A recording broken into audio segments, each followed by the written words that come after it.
छावणी गजबजून गेली होती अफजल खानाची.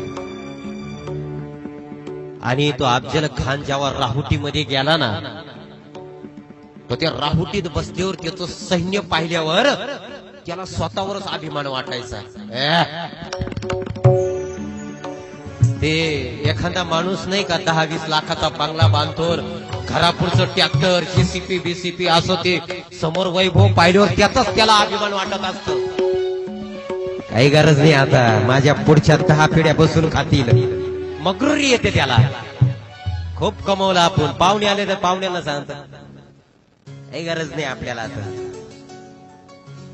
पोऱ्या इंजिनियर केलाय, पोरगी फार्मसीला आहे, 5 एकर ऊस आहे नाना, 5 एकर द्राक्षाचा बाग आहे, ट्रॅक्टर आहे घरापुढे, 10-20 गाई, 15 लिटर दूध जातं डेअरीला, पोऱ्या बुलेट वरती जातो, ठाय ठाय ठाय ठाय करीत, साऱ्या गावाला उठीत जातो.